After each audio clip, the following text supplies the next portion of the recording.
en fisiología, la intolerancia, pues qué sé yo, de un sujeto, de un organismo, pues a una droga, a un medicamento, ¿verdad? Los procesos de anafilaxia. Es decir, entonces estamos hablando de intolerancia, de un margen de intolerancia, donde hay también una acción, ¿verdad? Y una interacción, y parece que aquí no hay sujetos operatorios, porque claro, un proceso de intolerancia a un medicamento no tiene nada que ver, al parecer, con la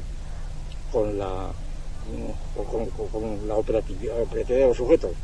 Bien, sin embargo, por eso lo decía al principio, yo creo que es mejor partir de una restricción del campo de la tolerancia e intolerancia a un campo de sujetos operatorios, es decir, prácticamente de hombres o de animales, de sujetos corpóreos operatorios, hombres o animales, vamos a circunscribir más a hombres, aunque no necesariamente, como ahora vamos a ver, y reinterpretar los conceptos de tolerancia fisiológica, vamos a decirlo así, o de tolerancia mecánica, pues como una especie de extensión del concepto de metonimia, de algún modo antropomórfico, porque efectivamente es como cuando se habla de reconocimiento, ¿verdad?, en anafilaxia precisamente, del reconocimiento que hacen las células de ciertos estímulos. Cada vez de reconocimiento, evidentemente, ahí no hay conocimiento, hay otra cosa, pero se aplica el concepto por extensión, ¿verdad?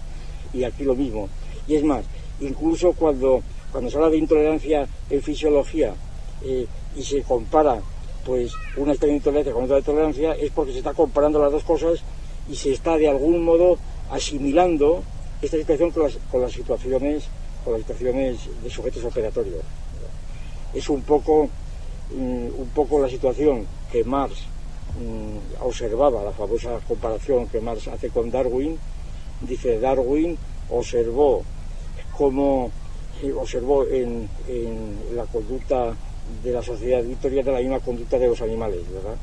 Y proyectó una cosa a la otra, ¿verdad? Después de haber leído a Malthus, etc. Es decir, es un caso clarísimo de extensión de unos conceptos a otros. Es decir, que en general no tiene excesiva dificultad explicar las cosas de este modo. Con el objeto de llegar ya a este primer resultado, si ustedes quieren, a saber que la tolerancia y la intolerancia como conceptos funcionales se mantienen en un campo de sujetos operatorios, en una palabra, y de sujetos que tienen que ver con el hombre, en un campo antrópico, como decíamos el otro día. Y como el otro día hablamos del espacio antropológico, pues justamente ahora tenemos inmediatamente que utilizar este concepto de espacio antropológico para poder establecer el análisis de lo que es la tolerancia y la intolerancia.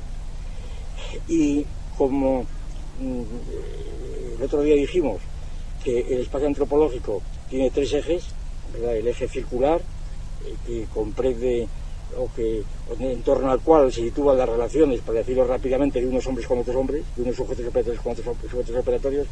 Campo circular, el campo radial, en donde hay relaciones de unos sujetos con cosas impersonales, diríamos de la naturaleza, y el eje angular, donde hay relaciones de sujetos humanos con entidades preterhumanas, vamos a decirlo así, que no son humanas, pero tampoco son inanimadas.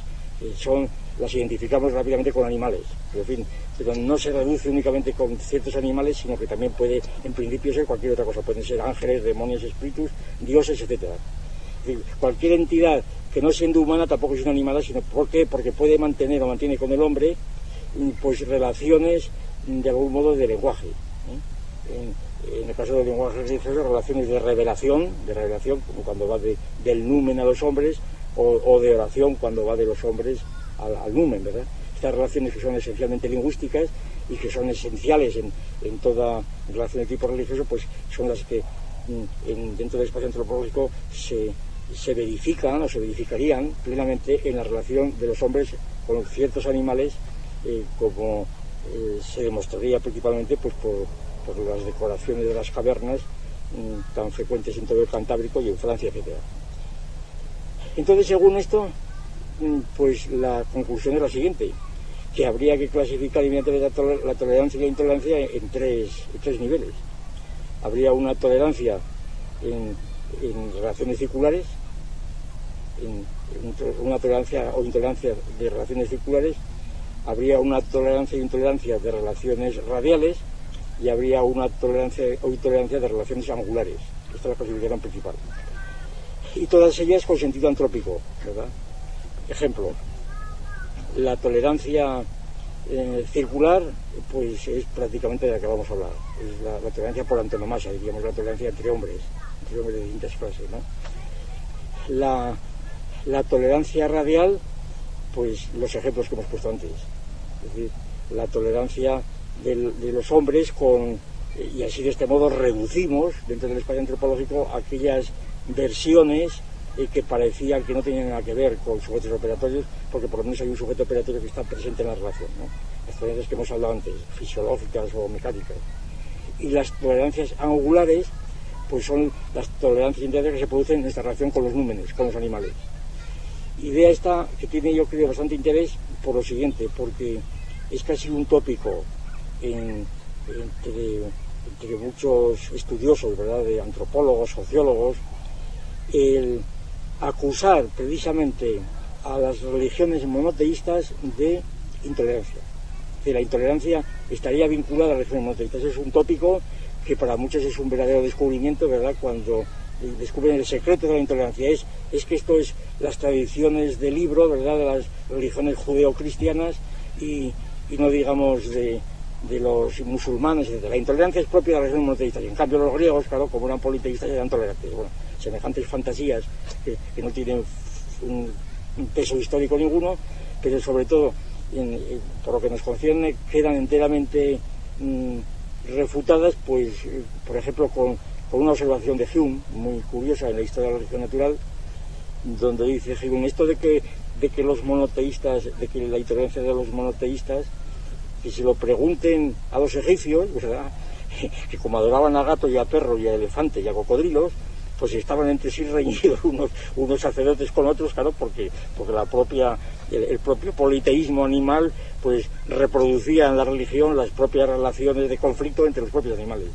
Es decir, que el politeísmo da lugar a tanta intolerancia o más como la tolerancia viene por otras razones, no por el politeísmo, por el monoteísmo. Y otra cosa es que la intolerancia haya prosperado más en determinadas circunstancias en el monoteísmo, y otra cosa es que el monoteísmo sea la fuente de la intolerancia, ¿verdad? Eso son cosas diferentes. Entonces, estos tipos de intolerancia yo creo que se pueden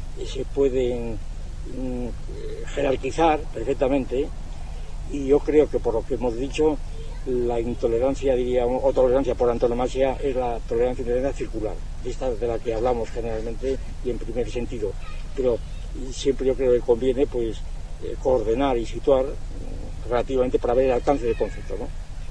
Entonces vamos a hablar del fundamento de nuestra exposición, que es la tolerancia y la intolerancia entre hombres, sencillamente, circular entre el espacio antropológico, puesto que generalmente está vinculada a esto, aunque no exclusivamente.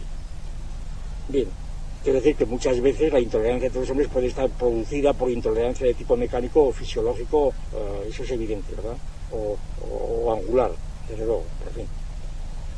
Entonces la intolerancia circular, la intolerancia entre hombres, pues es un concepto, como digo, nuevo, que tiene esta estructura, y ya nos permite reproducir el análisis abstracto anterior aquí. La relación de tolerancia supone por lo menos dos sujetos, vamos a llamarles S1 y S2, dos sujetos, tales que S1 tiene una influencia causal sobre S2, ¿verdad? Tiene una influencia causal, que S2 considera que esta influencia, o llega a experimentar esta influencia como una invasión en su propia libertad, vamos a decirlo así, esa es la palabra, claro, que está en la clave de lo que vamos a decir. Y entonces la reacción de este S2, ¿verdad?, en este S2, pues es recogida por S1, y entonces S1 suspende de algún modo la influencia que él tiene que poder tener, porque no hay tolerancia, esta es la cuestión. Ahora vamos a hablar de Santo Tomás al respecto. Y entonces cuando suspende esta influencia posible sobre S2, entonces empieza a funcionar la tolerancia.